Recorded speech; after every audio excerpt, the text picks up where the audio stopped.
So hello, everyone. Thank you for being here. Oh, so many people leaving. No. We know that we are the only thing between you and lunch. So in order to do this fast, let's start. And what we would like to start is with this picture.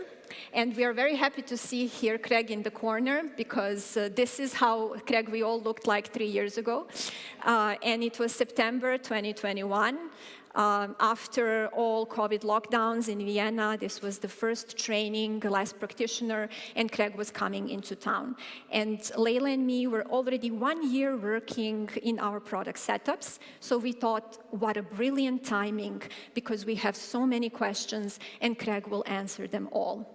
So we showed up there full of hope, full of questions, and of course, as you all know, after 2 days of this training, we ended up with, of course, some questions answered, but what really happened is even more questions.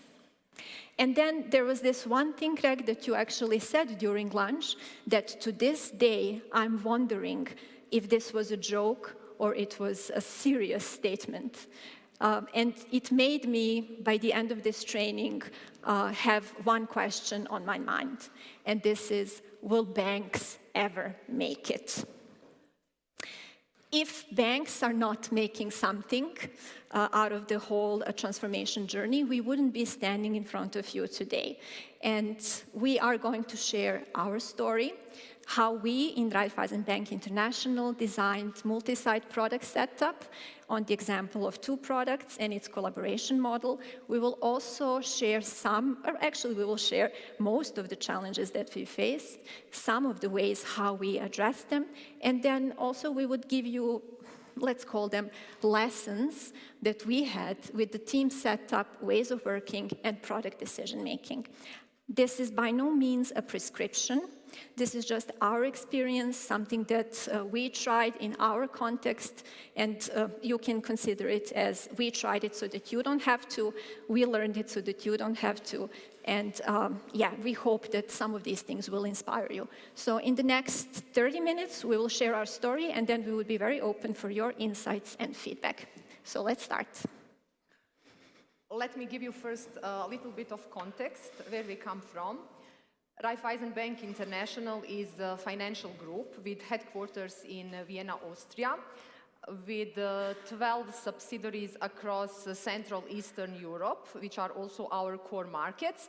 And it's about 45,000 of us employees, serving about 19 million customers on all these markets.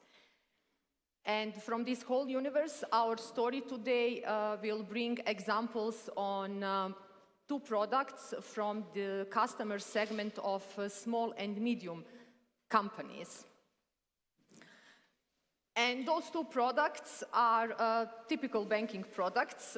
I'm quite sure that many of you know them, but I'm not sure if you ever wondered what's happening behind. For example, when you go to the bank and borrow money, anyone asked any time in their life bank for some money? Yeah. Okay, exactly. So one of that product is lending. And the second one, okay, now we are in Spain, in Europe. We have euro in EU, but for those coming outside, you needed to change your currencies, right? Banks are also charging some fees. The second product is foreign exchange. So our examples are basically, we will not teach you about products, but just want to give you context what we are talking about and what our stories are built around. And these 2 products, why we actually wanted to change and why we embarked on this change journey.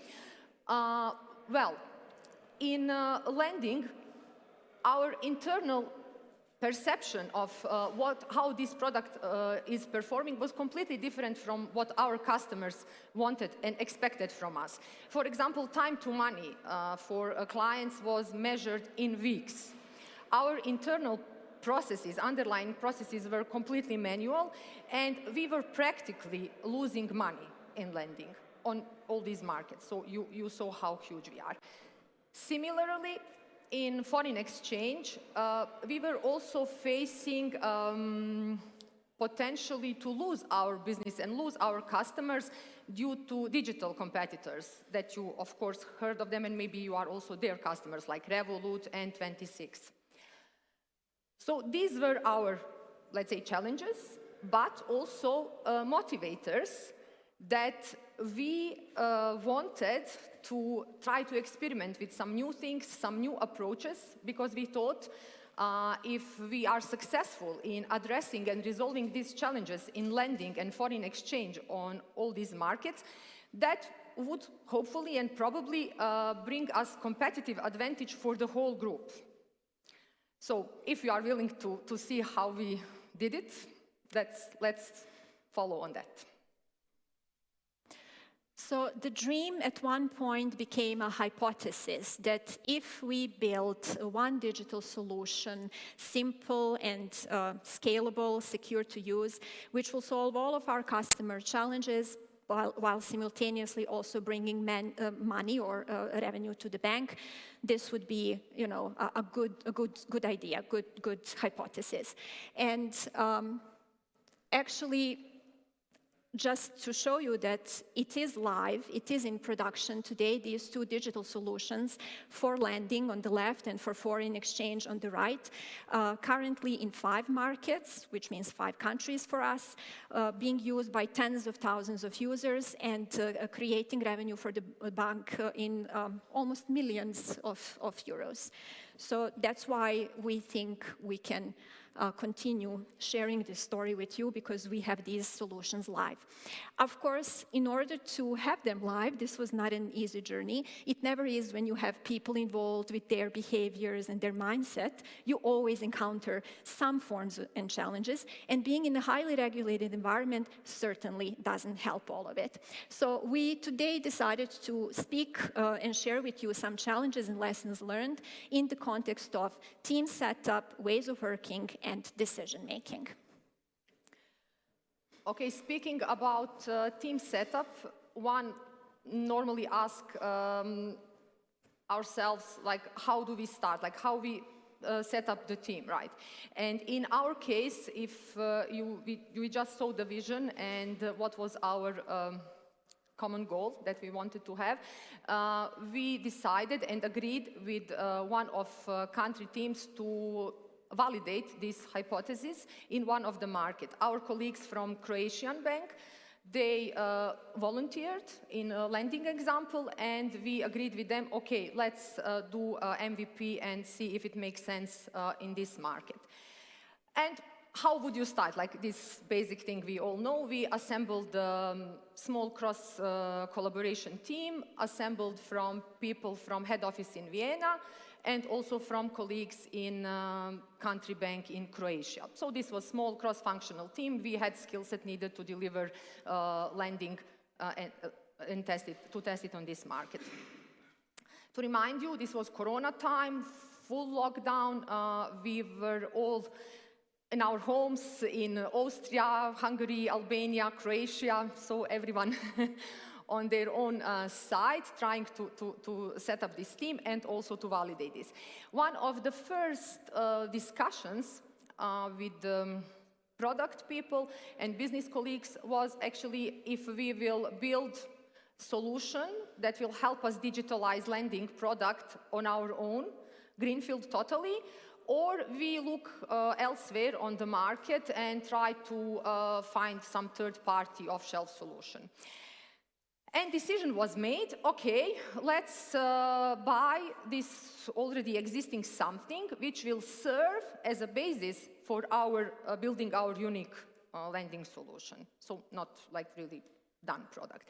And this vendor was, as a matter of fact, from Serbia, another country and nationality.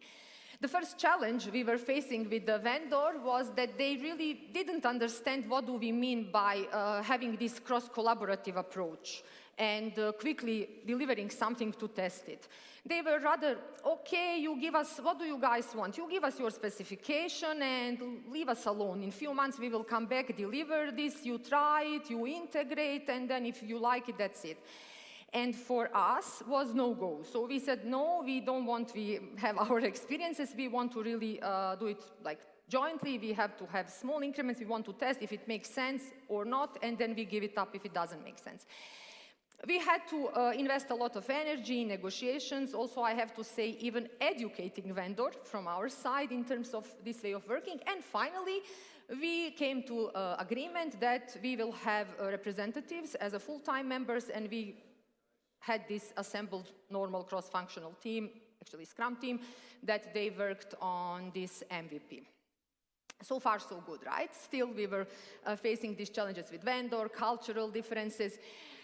And actually, idea was validated in few months. Our business colleagues got really big appetite because they liked it. And they said, okay, we want to have it in all other markets, like let's go expand, because they saw the potential of earning money and actually improving the lending business. And we said, okay, yes, let's try to design our system around that, to scale it up. And we said, okay, we will try to onboard market by market in time of few months lapse time, meaning to assemble the teams for each market in this time horizon, and to have them all working on this one solution for the lending in all these markets. And very quickly, actually, we ended up in an environment where we had 5 markets, meaning all these teams working on this one solution jointly for the customers on all these markets. And actually now it's 7 markets in lending. This is example of lending. And the challenges were popping like mushrooms after the rain. We have this saying on Balkan, hopefully it resonates with you, but they were like just coming one after the other. Cultural differences I already mentioned. What we were also facing very quickly, of course, different customer needs. We had this very cool hypothesis and idea to digitalize, to have it like really quickly to have money for our customers, that they don't have to go to the bank, that they can get their money from the comfort of their sofa, and also that we as a company will, of course, improve our business, earn more money, so like everyone is happy. And it was okay, this was validated in Croatia and some other markets, but actually in some new markets, smaller markets, for example, Bosnia, customers, they wanted to have their money, of course, sooner, not to wait 4 weeks, what was our time to money measure, but they also wanted to go to the bank because they didn't want to lose human touch.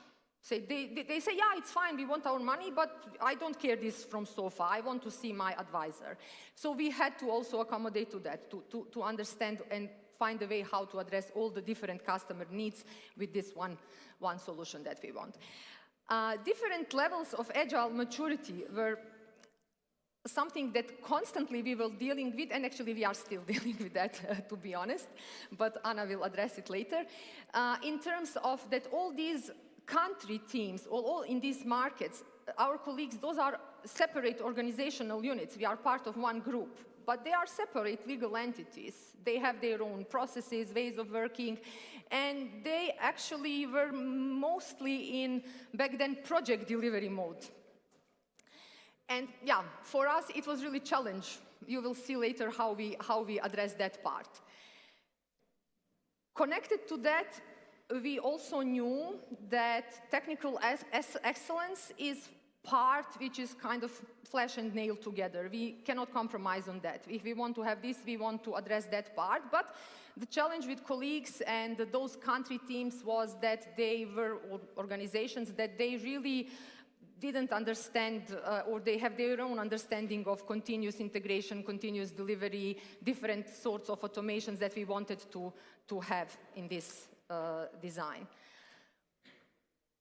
Legacy systems were and still are part of our universe. We are talking about decades-old core banking systems, different ways of actually implementing things. So all we had to address, which consequently leads to different local dependencies between the systems, also teams inside those groups, but also outside our universe. For example, in lending, if we wanted to have this real-time lending approved, right, that clients get it in minutes, not in weeks, and you have to integrate in each and every market with the customer register, which is state-owned. Not to mention GDPR and everything, right? But even technically, so this was a huge challenge for this one solution to work across all the markets. Just one example of the dependencies. Yes, we are a banking group. We operate in Europe in strictly regulated environment, and it's per se challenge that we addressed. But on top of everything, when you talk about this one product and solution for that one product across all these markets, brings additional challenge, because these markets are operating in different spheres. For example, part of them, such as Serbia and Bosnia and Albania, they are not European Union. And in lending, it's a huge pain, because risk, for example, levels and risk policies are much stricter for those countries. And we are talking about like single lending. We cannot compromise or customize a lot, or we won't have this smooth experience for the customers. So this was also one of the challenges that we addressed. So this was my whining part. I will stop now, just trying to give you context, what we were facing, and then hopefully that you see how all this worked with us and how we tried to address it and design around. So putting these 5 teams, or as we have heard, 7, on one slide is relatively easy. I mean, if you know how to work with PowerPoint, of course. But enabling their communication and collaboration towards the same goal, which is to build one group digital solution, is completely a different animal, right? So how do we do it? And by we, I also mean Lejla and me in our role as Agile coaches. So we were very afraid that we don't design something completely off, which would lead us to having multiple local solutions. We really were striving to find a first organizational setup that will enable us to observe the system as a whole and deliver one digital solution. To be perfectly honest, in a highly regulated environment, and I think you are familiar with this, or in the banking world, or some people also say in Europe, we tend to solve all of our problems by thinking about processes first, or process first thinking. So this was also a challenge for us at the beginning, because for our problem of enabling this organizational setup and scaling from 1 team to 5, someone was expecting that we just take a framework from the market, a scaling framework, and that we apply it, and it will magically work. We just install it, right? Plug and play. So, of course, we went to this last course, we got inspired, and Lejla and me became system thinkers. And we understood, actually, that one of the main principles when we are designing this setup would be that we need to consider to optimize this delivery for the whole system and not make any, or at least try not to make any local optimizations. One of the other guiding principles which was important for us was to ensure transparency. So all of those teams, as you have heard, were working in different countries, in different cultures, had different challenges and different understanding.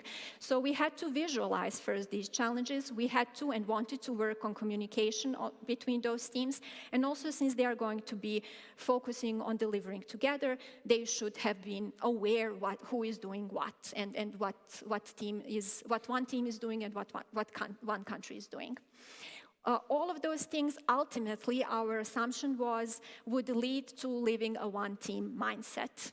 And I know this makes us, or made us a little bit too optimistic, but this was our dream, that ultimately what we wanted to achieve was that these 5 or 7 teams are really working as one.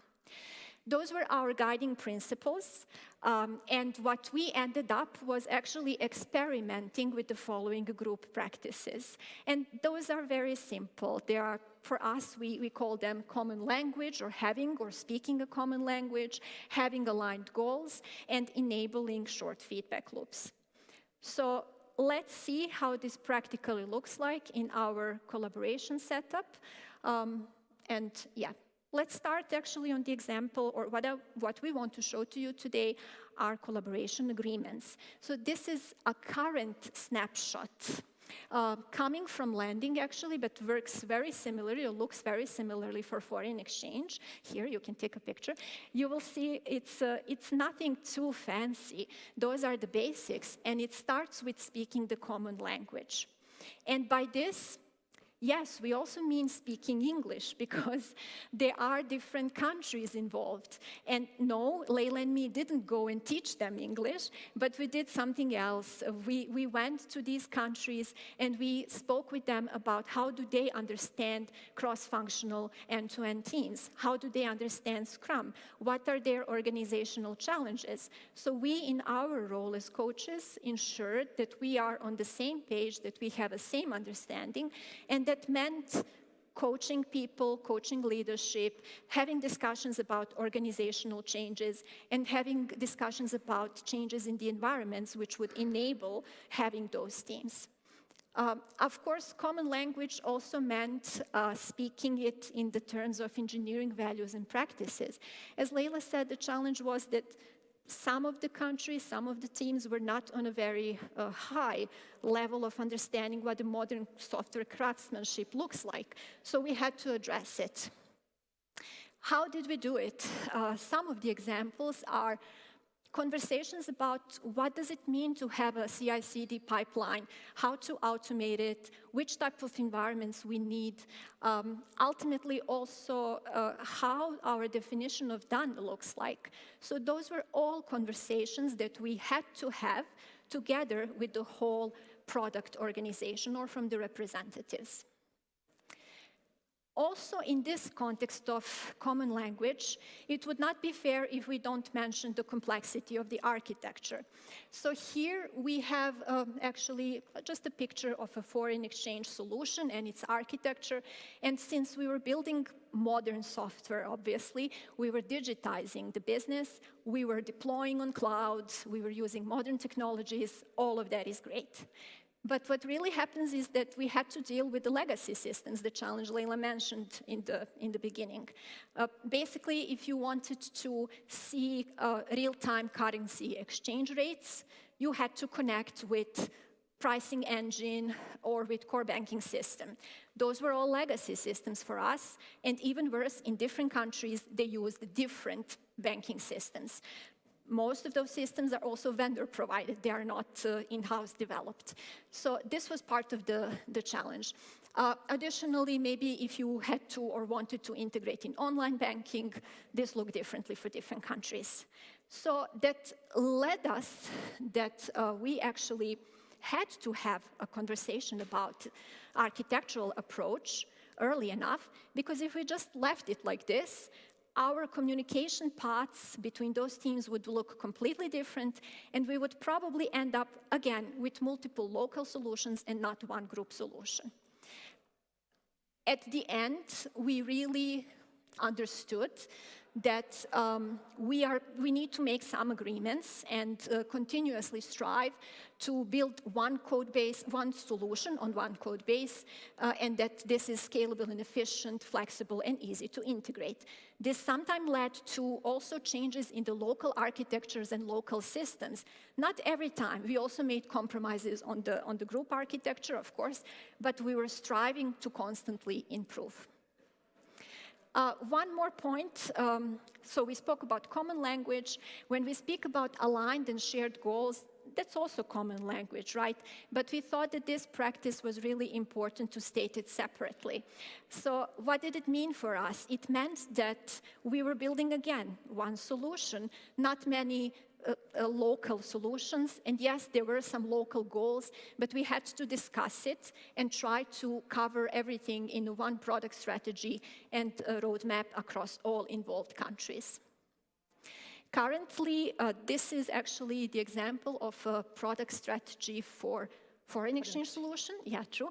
And because the market needs changed and also some of the technology, they had to inspect and adapt it. So they have to check whether they are on the right track and maybe change some things. And representatives from the whole product group are involved in this conversation. Speaking about inspection and adaptation, we also have, if you remember, our third practice, which is short feedback loops. There were many moments and many ceremonies where we would apply this practice, but what we would like to share with you today, or where we had, let's say, our biggest lessons learned, are group road mapping and group retrospective. If we speak about the group road mapping session, this is exactly the session where potentially we would rediscuss our product strategy, or actually we would check if we are on the right way. It's also a session where local teams or country teams would come in and they would discuss their different local needs and they would fight for priorities. Of course, this wouldn't be really a real life fight, but it would be a comfortable conversation, let's call it like this. We would agree on the midterm goals here, and of course we would end up with having a group roadmap, and also these changes would be reflected in backlog in Jira. Yes, we use Jira, please don't judge. Group retrospective, originally, this meeting was initiated as a place for all teams to inspect and adapt on our actually collaboration model. So we had to have a place where we would discuss this. But early on, we actually realized a much greater potential for this meeting. And let me tell you a story. A following thing happened. In the foreign exchange example, when we were doing one of the major releases into the production, the Romanian team showed up in the retrospective and they said, we will not going to make it, we have to stop everything, we have organizational challenges with hiring and upskilling our testers, our test engineers. Also, our team is not very much updated, upskilled, so we have to stop. And first of all, it was a good thing that they were honest, so we were building, obviously, this one-team mindset and trust and transparency. Before, I think you wouldn't find this examples like this, that some organization is so open. And what happened is that the Croatian team said, okay, no problem. Let's change our testing strategy, let us borrow you some people, let us give you some trainings, let's sit down and figure this out. So why was this important for us also as someone who was observing the whole improvement or the improvement of the whole system? What happened here is the example of basically raising agile maturity of different organizations on its own. So they started helping each other and they started coaching each other, which was, for us as coaches, actually really nice to see. Okay, so I saw some of you took photo of our simple cross-country teams agreement on the example of landing, and if you observed probably that there is one thing regarding product ownership that Ana didn't mention, it was deliberately, because this is actually the third part of our session today that we want to share with you, if you remember from this storyline, that how we dealt with that. As you heard, we really wanted, when we started designing and continuously evolving our org setup, we wanted to have one product owner and one product backlog for this all teams, all markets.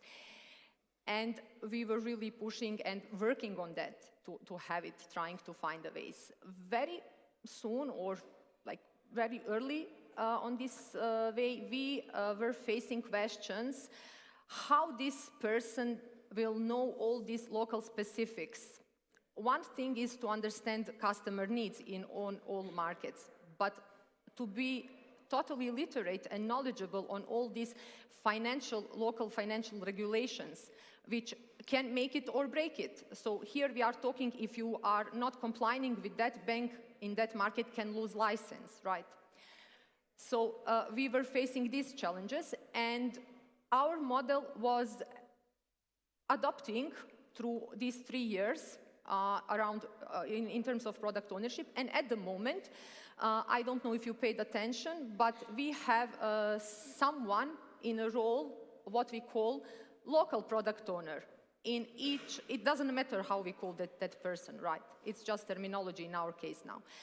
But the role of this person in each country team, on each market, is to know local market needs, to ensure that all the financial regulations specific for that market are included in our end-to-end product, that are taken care of, and of course, that person understands local customer also needs, and it's acting as a local customer representative. On the other hand, we also have someone in what we call group product owner, but again, I think terminology doesn't matter. This person is the one who is the overall visionary one, who makes prioritization amongst all these markets. If you saw recently what Ana showed in group road mapping. So actually, this person is responsible for prioritizing on the group product backlog and making sure that alignment is happening. Yeah, it sometimes happened in lending that due to some constraints, financial regulation constraints that were coming from local market, simply they didn't include it, right? So this is actually happening on this level. We are at the moment in this setup, which doesn't mean that it's for good. And we are constantly, as the things are changing on the markets, on the technological and system landscape, we are also, of course, adapting. So at the moment, it works like this, but we already see how we are going to proceed and how we will evolve from here. Okay, let me remind you on the beginning on our vision that we wanted to have this one digital solution that would be easy to use for all our customers on all markets, that will ease their life, but also help us to improve our business and earn more money. So how do we know that we are successful? Well, our measurements show, for example, in lending, it's absolute proof that digital transformation of the lending was game changer on all these markets. At the moment, we are on 7 markets out of 12. And time to market for our clients dramatically reduced to 1 hour or such in average. And also for us, for 50%, we improved our revenue in this business. We also have few other measurements. You can see them, but these are, I think, from perspective what I mentioned at the beginning, the most important ones. Similarly, for foreign exchange, if you remember, I said that we were really afraid of losing this business, and kind of probably colleagues in business were like, okay, we will maybe give it up to digital competitors. But with this, we totally turned it around, and trading volumes are now in millions per month, as you can see, and also customer experience is on a very high level and constantly getting very good feedback from our customers, of course, and incorporating it in our delivery. So, no. Road to here, as you might have grasped, was curvy. Probably it is still curvy ahead of us. We are far away from being done.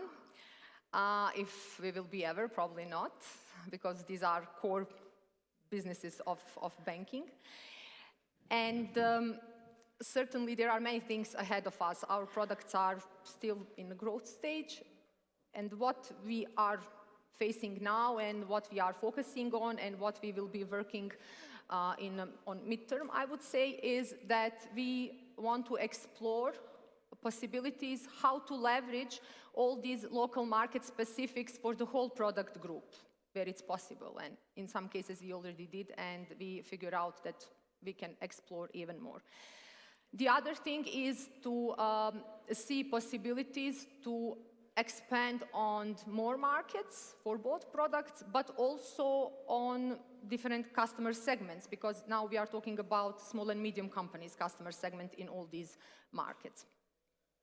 And the other thing very important, what you also heard, we talked about probably a lot, is technological aspect and architecture, that we are continuously having it on our radar, modernizing our system landscape and architecture, which of course means that consequently we need to adapt our collaboration model, our org design around in this universe where we are operating in these businesses. So this brings us to the end of our talk. We know that we only gave you a snapshot of things that we did or tried and things that we learned. So let me remind you what you have heard today. Lejla and me talked about multi-site product setup on the example of lending and foreign exchange, digital solutions in Raiffeisen Bank International and its collaboration model. We spoke a lot about challenges we encountered during the way of doing this setup, also about some that we addressed, and we also shared some of the learnings that we had in regards to team setup, ways of working, and product decision making. But if there is one thing that we would like you to leave this room with, also a reminder if you are a LeSS practitioner, is the following: that product and team scaling are not about having the right process, it's about a systemic change. Thank you all.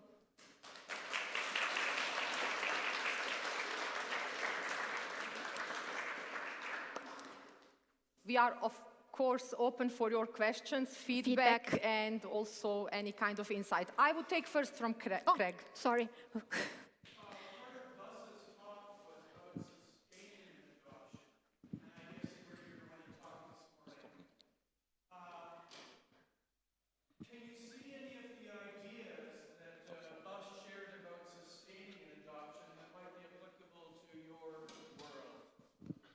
Is it a shaming if we say that we missed his talk? Then okay. Well, then I'll move to another question. What was the feature toggle tool or framework that was used? Oh, yeah, we are working on it. So even though it is stated, you saw it in the agreements there, in order to release in production, we have an agreement to use it, but it was not implemented yet. So we do have our own orchestration system, and we do have, maybe someone did if-else in the code somewhere to hide the functionality, but no proper usage of feature toggling, yeah. I mean, we have feature toggling, but we don't have common, this standardized tool. You don't have a standardized tool, yeah. Or, sorry. Okay. Okay. Hear me? Yep, I will pass on the mic. Sorry. We do exactly the same at our company right now. We are on the road to build a singular lending platform for multiple markets with multiple products, and we have exactly the same issues. We are probably in similar moment as you are, and we are facing one issue, and that is to continuously make sure and continuously prove that even though we are in the middle of building the digital platform, it is actually already bringing some benefits. Our executive committee is constantly, like every other month, challenging us whether it brings any benefits. Every time we build a piece and put it into production, they want to see and hear from the businesses and the local markets. Yes, it's great, I want to buy too. So did you have any or similar challenges over what you were doing? You said executives were challenging you because very Executive committee, and they are being pressured, of course, by shareholders of the company. Yeah, we didn't touch that point in our talk, but it's really important that you are enabled by the organization and that you are given trust and, like, let's say, not blocking. So I have to say that our management buy-in was on a really high level, and we were given, let's say, learning budget to do like whatever we want to do.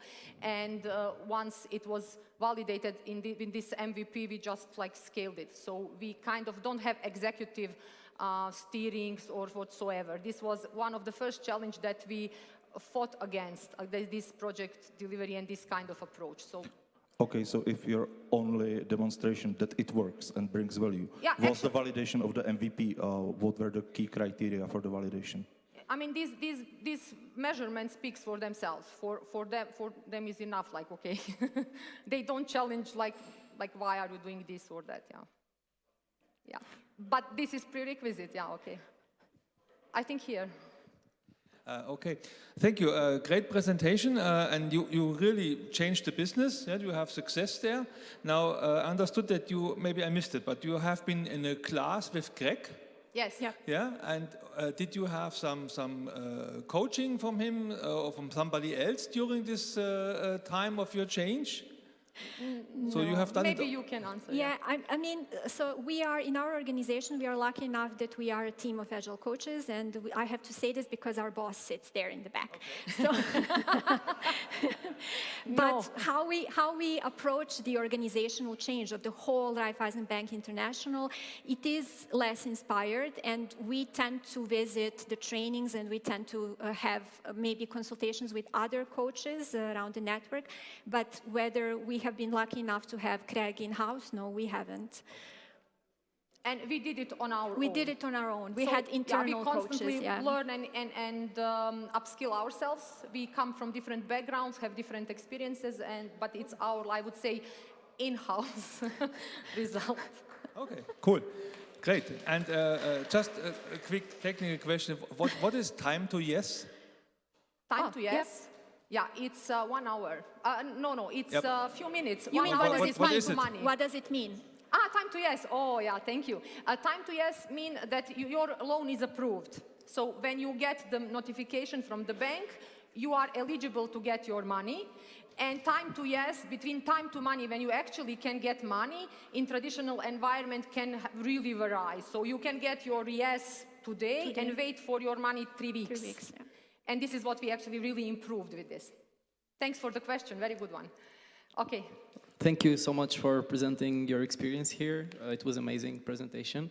I have 2 questions. The first one is about when you mentioned different levels of agile maturity.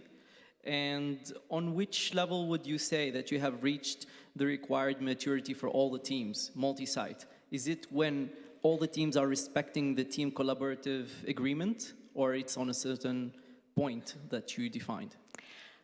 May I?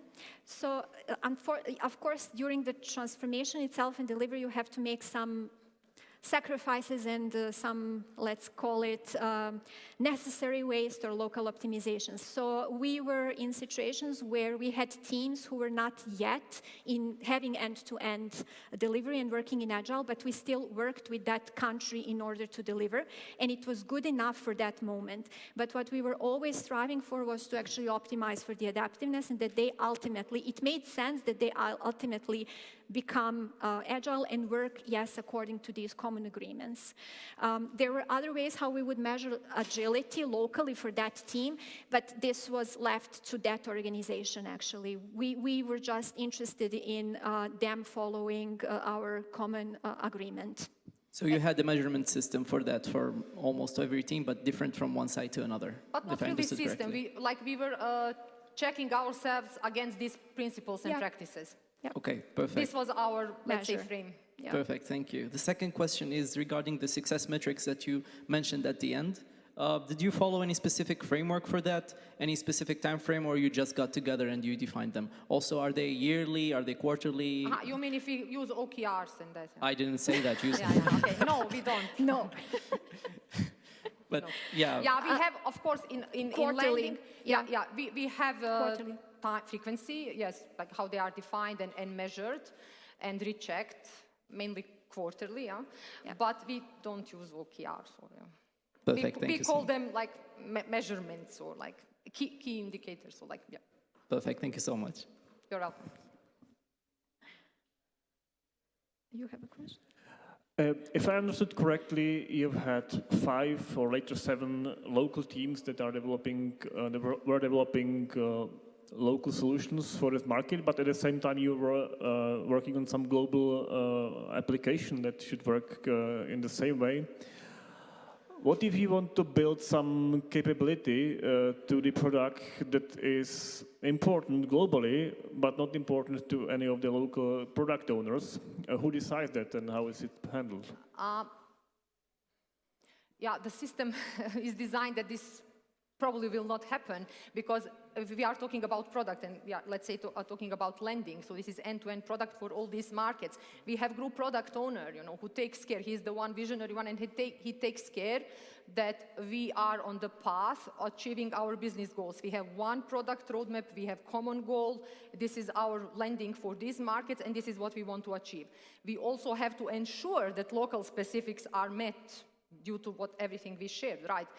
And yes, it can happen that some of the customer representatives, all these local teams, they want to have it on their market separately, but then it's discussed on this group road mapping, and actually the group product owner has final say. And if you remember, I even mentioned that in some cases, they simply decide, okay, we will not go with this. You know, it doesn't make sense, it doesn't bring value, it doesn't contribute to achieving our goal, because our goal is to have this for the whole end-to-end in all markets. So of course it happens, yeah.